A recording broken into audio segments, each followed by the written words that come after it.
এই শোনো না গো, আমাদের পুতুল ডায়েরি চ্যানেলটি সাবস্ক্রাইব করে পাশে থাকা বেল আইকনটি বাজিয়ে দিও প্লিজ। আর গল্পটি ভালো লাগলে অবশ্যই লাইক কমেন্ট করে শেয়ার করে দিও। ধন্যবাদ।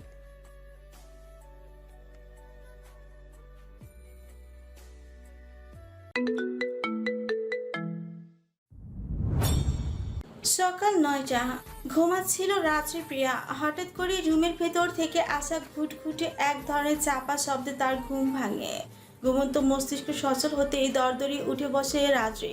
শব্দ অনুসরণ করতে রুমের চারপাশে একবার তাকাতে তার চোখ বড় বড় হয়ে যায়, কেননা তাদের রুমটা পুরোটাই দখল করে নিয়েছে চৌধুরী পরিবার। এখানে উপস্থিত রয়েছে বড় ছোট সকলে। সাত সকালে সবাইকে একসঙ্গে এভাবে জটলা বাঁধাতে দেখে খানিকটা বিচলিত হয়ে পড়ল রাত্রিপ্রিয়া। মেয়েটা তৎক্ষণাৎ বিস্মিত কণ্ঠে শোধায়, কি ব্যাপার? সকাল সকাল তোমরা সবাই এখানে, কি হয়েছে? মেয়েকে বিচলিত হতে দেখে এগিয়ে আসে আনোয়ার সাহেব। বাবা মেয়ের পাশে বেডের কর্নারে বসতে বসতে মোলায়েম কণ্ঠে শোধালো, আমার এখন সকাল নয়, অলরেডি 9টা বেজে গেছে। তোর নাকি জ্বর এসেছে, আমরা তোকে দেখতে এসেছি। রাত্রিপ্রিয়া অদ্ভুত চোখে তাকালো বাবার মুখপানে। পরক্ষণে কিছু একটা ভেবে হেসে ফেলল সে। পরপর হেসে হেসে বলল, এভাবে দল বল নিয়ে কেউ ঘুমন্ত মানুষের অসুখ দেখতে আসে বাবা? তোমরাও না, আমি তো ভয়ই পেয়ে গিয়েছিলাম। তন্মধ্যে বিছানার বিপরীত পাশে থেকে তানিয়া চৌধুরী বলল, ভয় পাবি কেন? আমরাই তো সানাম ডাক্তার এনে সকাল সকাল বসিয়ে রেখেছে। কি হারামি ছেলে তুই, রাত থেকে অসুস্থ এটা আমাদের একটি বারও জানালো না। রিসেপশনে সাত সকালে ডক্টর দেখে আমি তো অবাক। জিজ্ঞেস করলাম কি ব্যাপার, কি চাই? সানাম স্যার আমাকে এখানে আসতে বলেছেন। আমি তাৎক্ষণিক সানামকে কল দিই, জিজ্ঞেস করলাম তুই ডক্টরকে আসতে বলছিস? তারপর কাণ্ডজ্ঞানহীন ছেলেটা বলল, হ্যাঁ ওনাকে বসতে বলো মা। কেন আসতে বলবো? এখানে ওনার কি কাজ? রাত খানিকটা অসুস্থ, রাতে একবার জ্বর আসছিল। তানিয়া চৌধুরীর কথার মধ্যে রাত্রি ফিক করে হেসে উঠল। এরপর আগ্রহ নিয়ে বলে উঠল, এরপর তুমি কি করলে মামনি? দলবল সব খবর দিয়ে আমাকে দেখতে আসছো? ঠিক ধরেছিস। আম্মু এমন এক চিৎকার দিয়ে উঠল, আমরা তো সবাই ভয় পেয়ে গিয়েছিলাম। এখানে এসে দেখি তুই ঘুমাচ্ছিস। বলল পায়েল। মেয়েকে ছোটখাটো একটা ধমক দিল তানিয়া চৌধুরী। পায়েল দমে গেল। তানিয়া চৌধুরী পুনরায় আবার শুরু করল, তারপর কি হয়েছে শোন রাত। আমি তার এই কথা অসম্পূর্ণ রইল মাঝপথে। তাকে এবার থামিয়ে দিল সালাম চৌধুরী। বিরক্ত হয়ে পড়ল, তোমার বক্তব্যটা আপাতত বন্ধ করো তানো। মেয়েটা অসুস্থ, একবার কথা শুরু করলে এই মহিলার থামাথামির নাম নাই। স্বামীর কথা বিশেষ পাত্তা দিল না তানিয়া চৌধুরী। পাল্টা পড়ল, তুমিও আপাতত চুপ করো। এই বাচাল মহিলার সঙ্গে কথা বলার মানেই হয় না। সালাম চৌধুরী বিরক্ত মুখে বসে রইল রুমের কর্নারে রাখা সিঙ্গেল সোফাটায়। তানিয়া চৌধুরী আপাতত সেই প্রসঙ্গ এড়িয়ে গেল। রাত্রিকে উদ্দেশ্য করে হাত বাড়িয়ে ডাকলো, আজ আর তার কথার মাঝে তুমি তুমি সম্বন্ধ নেই, নেই কোনো জড়তা। মা যেমন মেয়েকে ডাকে, দেখি এদিকে আয়, জ্বরটা কেমন দেখবো। মাহারা রাত্রির কাছে এইসব শুনতে খুব ভালো লাগছে। তার মনে হচ্ছে স্বয়ং তার মা তাকে আহ্লাদ করে কাছে ডাকছে। মেয়েটা কোনো বিলম্ব না করে চট জলদি এগিয়ে গেল। নিজে নিজে মাথাটা এগিয়ে দিয়ে জানতে চাইল, দেখো তো মামনি, আবার জ্বর কি আছে এখনো? তানিয়া চৌধুরী ওর কপালে গালে গলায় হাত ছুঁয়ে ছুঁয়ে খানিকক্ষণ নিজের মতো করে পরীক্ষা নিরীক্ষা করে বল, না জ্বরটা তো এখন নেই। ছোট তুই একবার দেখ দেখি ওর জ্বরটা ছেড়েছে কিনা। শেষ কথাখানি ছোট জায়ের উদ্দেশ্য করে বলল তানিয়া চৌধুরী। রুকসানা চৌধুরী ওনার কথা মতো রাত্রির কপাল ছুঁয়ে দেখে নিল, জানালো, আপা জ্বরটা বোঝা যাচ্ছে না। পর মুহূর্তে উনি রাত্রিপ্রিয়াকে জিজ্ঞেস করলো, ও রাত, তোমার শরীর এখন কেমন লাগছে? ভালো, তবে মাথাটা বেশ ভার ভার লাগছে। আচ্ছা তাহলে চলো আমরা সবাই আজকে ঢাকা ফিরে যাই, এখানে আর থাকতে হবে না। অপরাধীর মতো মুখ করে জানালো পরশ। হঠাৎ মেয়েটার এহেন কথা শুনে রাত্রিপ্রিয়া অবাক হয়ে জানতে চাইল, ও মা, আজই ঢাকা ফিরে যাব কেন? এখানে এসে তুই অসুস্থ হয়ে গেলি, এখনো অসুস্থ? এরপর আর এখানে থাকার মনেই হয় না। আমার জন্যই তো আসা।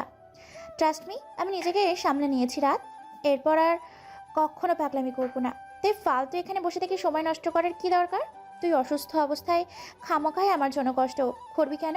চল আজই ফিরে যাই। পরশের মায়া মায়া সরল উক্তি শুনে রাত্রিপ্রিয়া মাছি তাড়ানোর মতো করে ভঙ্গি করে বলল, দূর, তোকে কে বললো আমি অসুস্থ? আমি একদম সুস্থ। তুইও শুয়ে দেখ, জ্বর টর নেই। সামান্য মাথাটা ভার ভার, ওটা তেমন কিছু না। এক মগ কফি খেলেই সেরে যাবে। তবুও আবার আবার তবুওটা কি? চুপ কর তো পরশ। একদম মুরব্বীদের মতো কথা বলবি না। সব সময় কি আর আমাদের এরকম সবাই মিলে কোথাও বেড়ানোর সুযোগ হয়? আবার কবে না কবে এই সুযোগ আসে কে জানে। এবার আসছি যখন, আমাদের প্ল্যান মতোই সব কিছু শেষ করব, তাতেই হবে। তবেই যাব, বুঝলি? পরশ আর কথা বলল না, মৃদু কণ্ঠে শুধালো। হ্যাঁ বুঝেছি।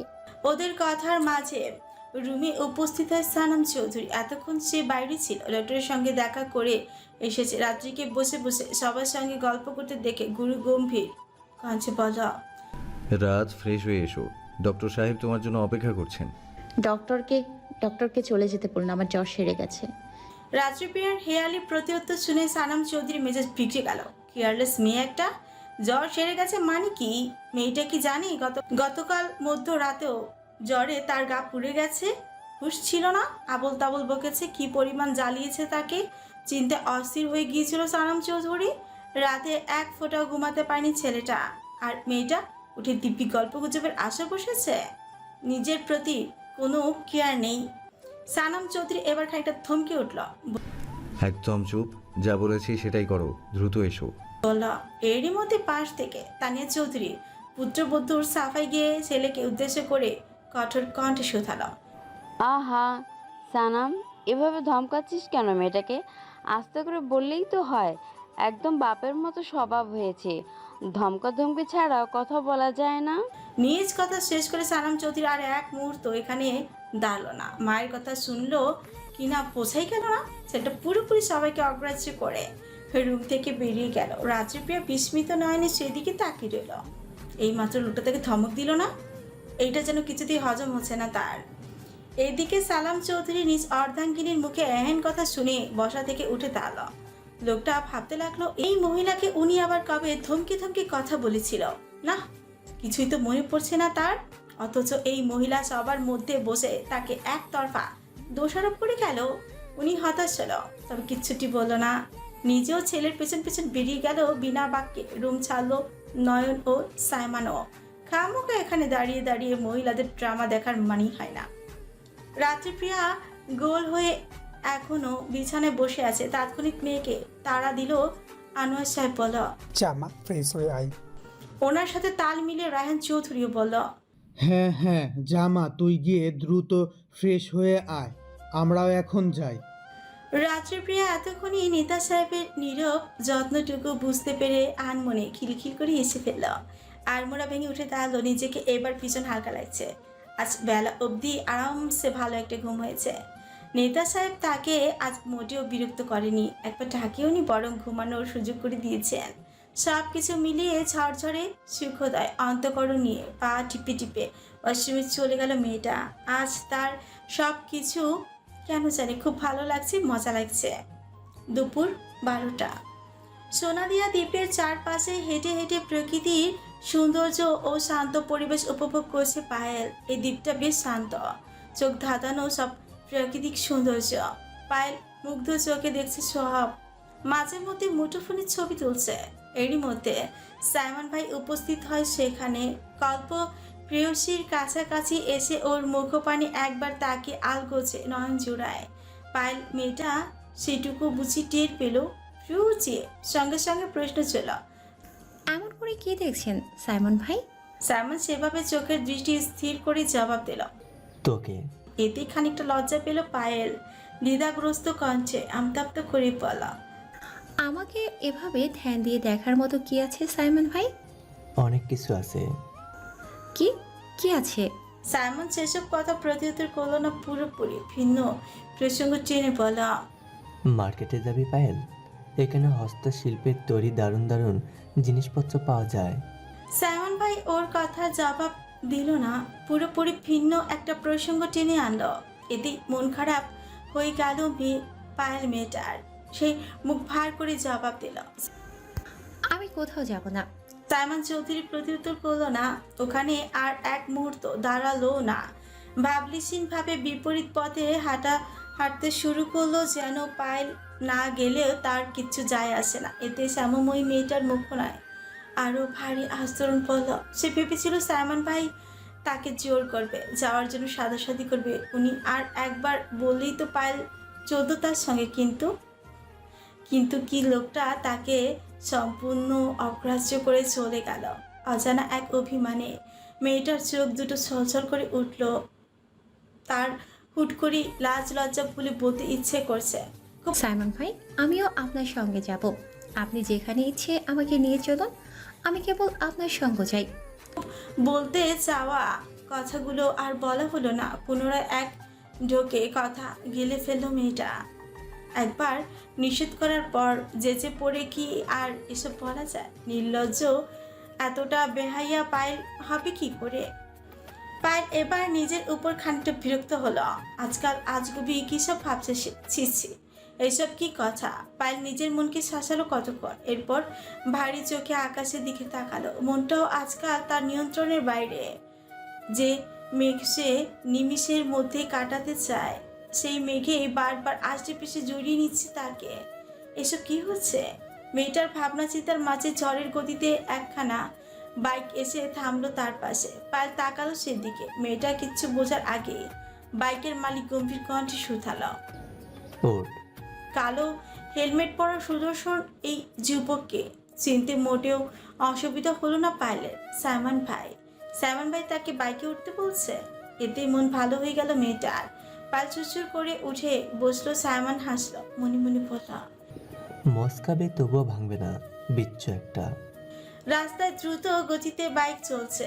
পায়েল অনুভব করলো সাইমন ভাইয়ের হাত শক্তভাবে বাইক ধরে আছে এবং হেলমেট পরা মাথাটা অবিচল।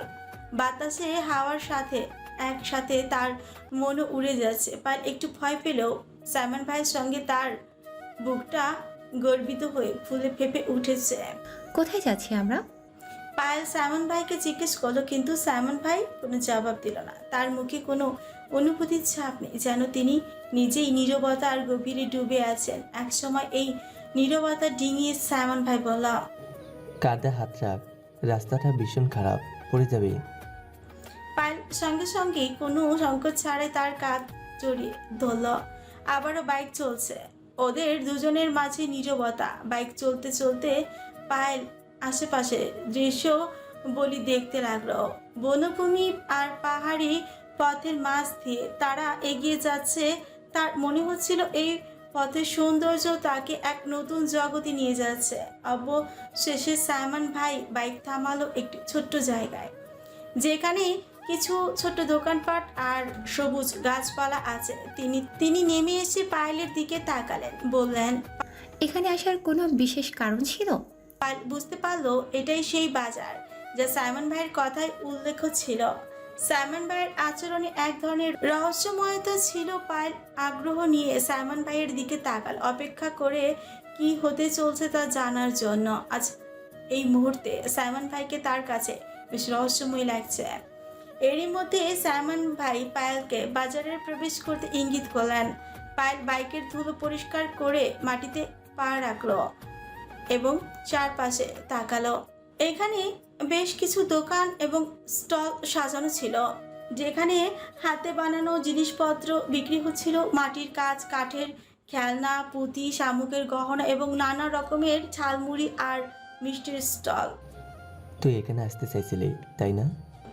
সাইমন ভাই পায়েলের দিকে তাকে আবারও বললেন। পায়েল কিছুটা অবাক হয়ে গড় করে উত্তর দিল, হ্যাঁ, কিন্তু আমি ভাবিনি আপনি আমাকে এখানে নিয়ে আসবেন। আপনাকে ধন্যবাদ সাইমন ভাই। সাইমন ভাই হাসলেন, মনে মনে বলল, এটা তো আমার দায়িত্ব মহারানী, তুমি চাইবে আর আমি আনবো না? মুখে বলল, তুই কি জানিস এখানকার হস্তশিল্পের মধ্যে অনেক কিছুই বিশেষ, আর তুই যদি এই জিনিসগুলো দেখিস তাহলে হয়তো তোর অনেক কিছুই ভালো লাগবে। তাই নাকি? চলো দেখি তো। পায়েল আগ্রহ নিয়ে একটি স্টলে গিয়ে বিভিন্ন ধরনের হস্তশিল্পের কাজ দেখতে শুরু করলো। চোখে একে একে সব কিছুকে নিয়ে উচ্ছ্বাস ছিল। সাইমন ভাই মাঝে মাঝে পায়েলের কাছে এসে তাকে বিশেষ কিছু জিনিস দেখিয়ে দিচ্ছিলেন, আর পায়েল কৌতূহল সহকারে সেগুলো পরীক্ষা করছিল। এমন সময় পায়েলের চোখ একটি বিশেষ ধরনের মাটির পুতুলের পড়ল। তার নকশা অত্যন্ত সুন্দর এবং সূক্ষ্ম। পায়েল পুতুলটিতে হাত দিয়ে বলল, এটা খুব সুন্দর, কি এক আশ্চর্য শিল্প। সাইমন পুতুলটিতে হাত বুলিয়ে বললেন, এটি বিশেষ করে এক শিল্পীর হাতে তৈরি। তারা আসলে মানুষের অনুভূতি তুলে ধরেন তাদের কাজে। পায়েল আবারও ঘুরে ঘুরে দেখতে লাগলো সব অনেক কিছু কেনাকাটাও করলো। এরই মধ্যে তার চোখ আটকে যায় সাদা শামুকের তৈরি কিছু চুড়ির উপর। পায়েল চুড়িগুলো ধরে ক্রমাগত নাড়াচাড়া করছে। তা দেখে সাইমন হুট করেই তার হাত থেকে চুড়িগুলো কেড়ে নিল। নিজ হাতে একটা একটা করে সবগুলো চুড়ি পরিয়ে দিল পায়েলের হাতে। সবশেষে বলল, সুন্দর লাগছে, তোকে বেশ মানিয়েছে। পায়েল মৃদু হাসলো। ওর কাছে স্বপ্নের মতো লাগছে সব। তার মনে হলো এই বাজারের সৌন্দর্য আর সাইমন ভাইয়ের সঙ্গে কাটানোর সময় তার কাছে একেবারে নতুন অভিজ্ঞতা এনে দিয়েছে। তার চোখের কোণে সামান্য জল জমেছে, কিন্তু আনন্দের কারণে সেই জল শুকিয়ে গিয়েছে। সাইমন পরপর মৃদু হাসি দিয়ে বললেন, পায়রা, আমি আশা করেছি তুই আজকের দিনটি খুব উপভোগ করেছিস। পায়েল সাইমন ভাইয়ের দিকে তাকিয়ে মৃদু হেসে বলে উঠল, অবশ্যই, আজকের দিনটা আমার জন্য এক নতুন অভিজ্ঞতা। পুনরায় আপনাকে ধন্যবাদ সাইমন ভাই। এখানের ঘোরাঘুরি শেষ করে সাইমন আবার বাইকে উঠল। পায়েলও তার পাশে বসলো। বাইক চলতে লাগলো এবং তাদের সামনে পেঁচিয়ে চললো আরও এক নতুন যাত্রা, এক নতুন সূর্যোদয়ের মতো। বাইক চলতে চলতে পায়েল অনুভব করলো এই দিনটি তার জীবনের একটি বিশেষ ঘটনা হিসেবে স্মরণীয় হয়ে উঠেছে। সাইমনের সাথে কাটানো সময়, বাজারের সৌন্দর্য এবং হস্তশিল্পের অনন্য রুচি, এই সব কিছু মিলিয়ে তাকে তার মন এক নতুন অনুভূতির বন্ধায় ভেসে গেছে। বিকেল গড়িয়ে সন্ধ্যা হয়ে আসছে। সাইমন বাইক থামালেন একটি পাহাড়ের চূড়ায়, যেখানে সূর্যাস্তের দৃশ্য অত্যন্ত মনোরম। পায়েল চোখ মেলেই দেখতে পেল সূর্য ধীরে ধীরে আকাশের কোল ঘেঁষে হিমেল আলো বিক্ষিপ্ত করেছে। পায়েল মুগ্ধ হয়ে দৃশ্যটি উপভোগ করছিল। এখানে আসার কারণ কি? পায়েল অবশেষে সাইমন ভাইকে জিজ্ঞেস করল। সাইমন কিছুক্ষণ চুপ থেকে বলেন, প্রকৃতির এই সৌন্দর্য তোর সঙ্গে ভাগাভাগি করার জন্য। মাঝে মাঝে আমরা আমাদের জীবনের দুশ্চিন্তা আর অস্থিরতা ভুলে এই ধরনের শান্তি ও সৌন্দর্য উপভোগ করতে পারি। পায়েল সাইমন ভাইয়ের কথাগুলো মন দিয়ে শুনলো এবং মনে মনে ভাবল, সত্যি জীবনটা কখনো কখনো এতটা সুন্দর হতে পারে। তাদের এই শান্ত এবং সুন্দর মুহূর্তটি এক বিশেষ স্মৃতি হয়ে থাকবে তার জন্য। সাইমন এরই মধ্যে পায়েলকে তার শখের বইগুলো থেকে কিছু টিপস ও পরামর্শ দিলেন, আর পায়েল সেই সমস্ত পরামর্শ নিয়ে মন দিয়ে শুনল। সূর্য আস্তে আস্তে অস্তমিত হতে শুরু করলো এবং আকাশের রং পাল্টে যাওয়া দেখছিল দুজনে। পরিশেষে সাইমন লোকাল একটি টঙের চায়ের দোকান থেকে পায়েলকে কিছু মিষ্টি আর চা পরিবেশন করলেন, যা তাদের এই সুন্দর দিনকে আরও সুস্বাদু করে তোল। সাইমন ভাইয়ের মুখে আজ সারাদিন একটি সন্তুষ্টির হাসি ছিল এবং পায়েলের চোখে ছিল কৃতজ্ঞতার আলোক।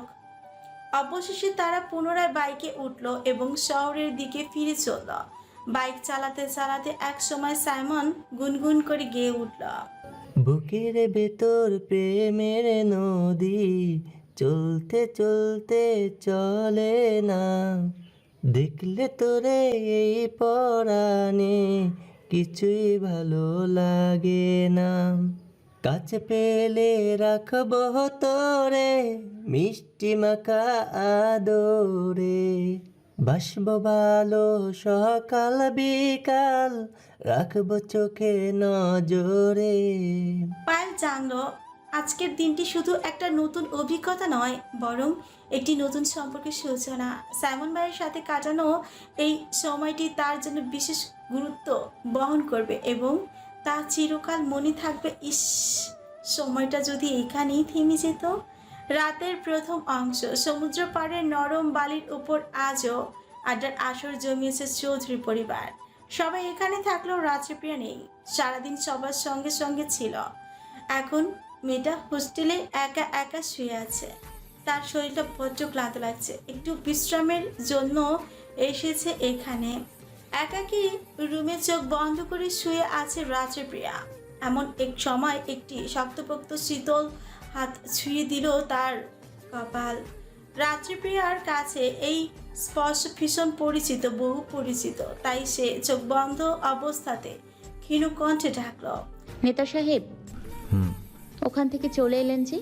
সানাম চৌধুরী অল্প স্বল্প হাসলো, কিন্তু জবাব দিল না। তাৎক্ষণিক স্ত্রীর পাশে পা তুলে বসলেন। বার কয়েক হাত দিয়ে রাত্রিপ্রিয়ার জ্বরটা চেক করলেন। যদিও ওর শরীরে জ্বর নেই, খানিকটা সময় নিয়ে নিজ নিজ কর্ম শেষ করে শুধালো, তোমার শরীর কি বেশি খারাপ লাগছে বউ? ডক্টর ডাকবো? দূর, কতবার বলবো আমি ঠিক আছি। আপনি বেশি বেশি চিন্তা করছেন। বলতে বলতে উঠে বসতে চাইলো রাত্রিপ্রিয়া। সানাম চৌধুরী তাকে থামিয়ে দিয়ে বলল, উঠতে হবে না, শুয়ে থাকো। রাত্রিপ্রিয়া তবু উঠে বসলো। ঝলমলে চোখে তাকালো স্বামীর মুখপানে। বোঝার চেষ্টা করলো লোকটাকে। এতক্ষণ সানাম চৌধুরী সমুদ্রের পাড়ে সবার মাঝেই ছিলেন, কিন্তু মন পড়েছিল অসুস্থ বউয়ের কাছে। বলতে গেলে নয়ন তাকে এতক্ষণ আটকে রেখেছিল। এক পর্যায়ে বন্ধুর অস্থিরতা দেখে নয়ন নিজে পাঠিয়ে দিয়েছে। ছাড়া পেয়ে আর এক মুহূর্ত দেরি করেনি সানাম চৌধুরী। হন্তদন্ত পায়ে ছুটে এসেছে সে এখানে। এরই মধ্যে অধৈর্য হয়ে পড়ল রাত্রিপ্রিয়া। তার কাঙ্ক্ষিত উত্তর না পেয়ে পুনরায় জিজ্ঞেস করল, আমি কিছু জিজ্ঞেস করছি। নিতা সাহেবের বরাবরের মতো সহজ স্বীকারক। তোমাকে ছাড়া একা একা ভালো লাগছিল না, তাই চলে এসেছি। ওরা তো সবাই ওখানে, তবু আপনি একা? তুমি ছাড়া আমি চাঁদের হাটেও সম্পূর্ণ একা। দূর পাগল, আপনি যান, সবার মাঝে গিয়ে একটু সময় কাটান, আপনার ভালো লাগবে। আপনি যে আমাকে নিয়ে টেনশন করছিলেন তা আমি জানি, কিন্তু এই দেখুন আমি একদম সুস্থ আছি। সামান্য একটু ক্লান্ত লাগছে, আমি কিছুক্ষণ বিশ্রাম করে আসছি, আপনি যান। তার আর দরকার নেই, তুমি যেখানে আমিও সেখানে। একটু দূর গেলেই তোমাকে ভীষণ মনে পড়ে। সব কিছু ফাঁকা ফাঁকা, শূন্য শূন্য লাগে। কি যে বিদঘুটে এক অসুখ পেয়ে বসেছে আমায়, ও তুমি বুঝবে না। নিতা সাহেবের এহেন কথায় কিলকিল করে হেসে উঠল রাত্রিপ্রিয়া। সানাম চৌধুরী গৌরমুখী শোধালো, তুমি হাসছো? হাসছি। হাসার মতো কিছু ঘটেছে? ঘটেছে। রাত্রির এহেন জবাবে সানাম চৌধুরী থেমে গেল, ভ্রু উঁচিয়ে তাকালো বইয়ের মুখপানে। ওর ভেতরে কি চলছে বিচক্ষণ চোখে তা বোঝার চেষ্টা চালালো। এরই মধ্যে রাত্রিপ্রিয়ার পেছন থেকে দু হাতে গলা জড়িয়ে ধরলো। এরপর ফিস ফিস করে আদুরে কণ্ঠে শুধালো কিছু বাক্য। নেতা সাহেব, আমায় ভাবছেন? ভাবছি। ওর দিকে ঠায় তাকিয়ে জবাব দিল সানাম চৌধুরী। রাত্রিপ্রিয়া হাসল। তার হাসির ভেতরে এক ধরনের তৃপ্তি। পরপর ঠোঁটের হাসি বজায় রেখে আগের মতোই শুধালো, ভাবুন। আমি চাই আপনার ভাবনাগুলো আমাতেই বিরাজমান থাকুক। আমি চাই আপনার আরও বেশি একলা লাগুক, আরও বেশি মনে পড়ুক আমার কথা। আমি চাই না আপনি আমাকে ভুলে যান। আমার ছাইরা দূরে গেলেই যেন আপনার জাপটে ধরে আমার শূন্যতা, যেন হু হু করে ওঠে আমার হৃদয়, সমস্ত বিকেল খাঁচায় ধরে বিষণ্ণতায়। সানাম চৌধুরী চট করে ঘুরে বসলো বইয়ের মুখোমুখি। আবেশেই হাত মুখে ধরলো রাত্রিপ্রিয়ার কোমর। এরপর গম্ভীর কণ্ঠে বলা, এই মেয়ে, তুমি আমাকে পাগল বানাতে চাও? চাই। এসবের কি দরকার বউ? যে মানুষটা এমনিতেই পুরোপুরি তোমাতেই আসক্ত, যার ধ্যান জ্ঞান জুড়ে পুরোপুরি তুমিময়, তাকে কেন বেহায়া পাগল বানানোর অহেতুক চিন্তা করছো? আমি তো বহু আগে থেকেই তুমিময় পাগল। বলে সানাম চৌধুরী মুখোমুখি বসে রাত্রিপ্রিয়ার হাতের তালুতে স্নেহপূর্ণ একটি চুম্বন করল। রাত্রিপ্রিয়া চটজলদি সানাম চৌধুরীর দিকে তাকালো। তার চোখে এক ধরনের মায়াবী আলো, চোখ দুটো কিঞ্চিত ছলছল করছে। সানাম চৌধুরী গভীর ভালোবাসার কাছে মেয়েটা নিজেকে সামলাতে পারে না। সে এলোমেলো কণ্ঠে বলে উঠল, আপনি জানেন, আপনি আমার জীবনের সবচেয়ে সুন্দর উপহার। এই যে আপনি আমার পাশে আছেন, তা আমাকে সর্বদা সাহস দেয়। আপনি ছাড়া আমার পৃথিবী অসম্পূর্ণ নেতা সাহেব। ভালোবাসি। বউয়ের কণ্ঠে গভীর অনুভূতি দেখে সামান্য হাসলো সানাম চৌধুরী। বউয়ের ধরে রাখা হাতটা কোমলভাবে মুছতে লাগলো। এরপর গাঢ় কণ্ঠে জানান দিল, তোমার অসুখ বা ক্লান্তি যতই হোক, আমি তোমার পাশে থাকবো জান। তোমার সুস্থতা আমার সবচেয়ে বড় কামনা। ভালোবাসি, ভালোবাসি, ভীষণ ভালোবাসি আমি আমার মিষ্টি বউ পাখিকে। রাত্রিপ্রিয়া সানাম চৌধুরীর দিকে তাকিয়ে তার চোখে এক ধরনের শান্তি খুঁজে পেল। বুঝতে পারলো যে তার পাশে থাকা সানাম চৌধুরী তার জীবনকে সত্যি সুন্দর করে তুলেছে। দুজনের মধ্যে চিরকাল সম্পর্কের এই গভীরতা, এই ভালোবাসা তাদের যে কোনো বাধা অতিক্রম করতে সাহায্য করবে। এভাবেই কেটে গেল কিছু সময়। এরই মধ্যে ওদের দরজায় টোকা পড়ল। সানাম চৌধুরী জানতে চাইল কে? দরজার ওপাশে দাঁড়িয়ে তানিয়া চৌধুরী জবাব দিল, আমি। ও মা, এসো ভেতরে এসো, দরজা খোলাই আছে। ছেলের কথা শুনে ভেতরে প্রবেশ করলো তানিয়া চৌধুরী ও রোকসানা চৌধুরী। এরই মধ্যে তানিয়া চৌধুরী রাত্রিপ্রিয়ার দিকে এগোতে এগোতে বিচলিত হয়ে পড়ল। তোদের কি খবর বলতো? তোরা যে ওখানে থেকে এলি আর তো গেলি না। রাত, তোমার শরীর কি বেশি ক্লান্ত লাগছে? একটু। ক্ষীণকণ্ঠে জবাব দিল রাত্রিপ্রিয়া। যা শুনে রোকসানা চৌধুরী বলা, বলো কি, আবার জ্বর এলো না তো? না, জ্বর নেই। এরপরও ওরা দু যা মিলে ভালো মন্দ জিজ্ঞেস করতে লাগলো। মা চাচিকে কথা বলার সুযোগ দিয়ে সানাম চৌধুরী রুম থেকে বের হয়ে গেলেন। যা দেখে তানিয়া চৌধুরী ছেলেকে জিজ্ঞেস করল, ও শানু, তুই আবার কোথায় যাচ্ছিস? কোথাও না মা, একটু সামনে যাচ্ছি। রাত ভালোই হয়েছে, তোরা খাবি না? খাবো, খাবার রেডি করো। খাবার আসছে না? হ্যাঁ আসছে। সানাম চৌধুরী আর কথা বাড়ালেন না, বাইরে চলে গেলেন। তানিয়া চৌধুরী এবার রাত্রিকে জিজ্ঞেস করল, রাত, তুই কি খাবি? কি খেতে ইচ্ছে করছে? আমার তেমন কিছুই খেতে ইচ্ছে করছে না মামুনি। তোমরা যা খাবে আমিও তাই খাবো। আচ্ছা, তুই ডাইনিংয়ে যাবি নাকি তোর খাবারটা রুমে পাঠাবো? রুমে দেয়া লাগবে না, আমি যেতে পারবো। বলতে বলতে উঠে দাঁড়ালো রাত্রিপ্রিয়া। তাকে দুপাশ দিয়ে চটজলদি ধরলো দুজা। বলল যেন রাত্রিপ্রিয়া ভীষণ অসুস্থ, হাঁটতে চলতে পারে না। কিন্তু রাত অতটাও অসুস্থ না, মেয়েটা দিব্যি যেতে পারত। দুই মামুনির কাণ্ড যত্ন দেখে হঠাৎ করে চোখ ভিজে উঠল রাত্রিপ্রিয়ার। এতটা যত্ন, ভালোবাসার কি তার জন্য প্রাপ্য? আদৌ কি সে এত কিছুর যোগ্য? এত ভালোবাসা কি তার কপালে শুইবে? অজানা এক ভয় আশঙ্কায় জড়ো হয়ে গেল মেয়েটা। এবার শব্দ করে কেঁদে উঠল রাত্রিপ্রিয়া। হঠাৎ মেয়েটাকে কাঁদতে দেখে বিচলিত হয়ে পড়ল তানিয়া চৌধুরী ও রোকসানা চৌধুরী। ওরা একসঙ্গে জিজ্ঞেস করল, কি হয়েছে মা, তুই হঠাৎ এভাবে কাঁদছিস কেন? রাত্রিপ্রিয়া আচমকা দুই মামুনিকে দু হাতে জড়িয়ে ধরে মৃদু কণ্ঠে শুধালো, তোমরা এত ভালো, তোমরা সবাই এত এত ভালো কেন মামুনি? মেয়েটার আচরণে ওরা দুজনেই স্বস্তি পেল যেন। যাক বাবা, মেয়েটার কিছু হয়নি। রোকসানা চৌধুরী এবার হাসতে হাসতে বলল, আমরা কি বেশি ভালো? রাত্রিপ্রিয়া আবেশে মাথা ঝুঁকিয়ে নাক টেনে টেনে জানালো, ভীষণ। তোমরা সবাই এত ভালো, এত যত্নশীল। মাকে হারানোর পর তোমাদের জন্যই আমি এতটা শক্তি পাই। তানিয়া চৌধুরী রাত্রিপ্রিয়ার মাথায় হাত রেখে বলল, বোকা মেয়ে, তুই তো আমাদেরও একটা অংশ। তোর ভালো থাকা আমাদের সকলের ভালো থাকা। তোরা আমাদের সন্তানরা যদি ঠিক থাকে তাহলে আমরাও ঠিক থাকি। তোদের আনন্দেই আমাদের আনন্দ। তার সাথে একযোগ হয়ে রোকসানা চৌধুরী বলল। আবেশে স্বস্তিতে এদের স্নেহ ভালোবাসার কাছে রাত্রিপ্রিয়ার মাথা নিচু হয়ে গেল। মেয়েটা নিচু হয়ে এখনো লাগাতার নাক টানছে। তাৎক্ষণিক তানিয়া চৌধুরী ওর মাথাটা এক হাতে উঁচু করে ধরলা, অন্য হাত দিয়ে নিজের আঁচলের চোখের পানি মুছে দিতে দিতে বলল, হয়েছে হয়েছে, থাক, আর কাঁদতে হবে না, চল খাবি। রাত্রিপ্রিয়া নিজেকে সামনে নিল, হাসি হাসি মুখে সামনে পা বাড়ালো। মানসিক তৃপ্তির কাছে তার এতক্ষণে শরীরের ক্লান্তিটুকু কেটে গিয়েছে।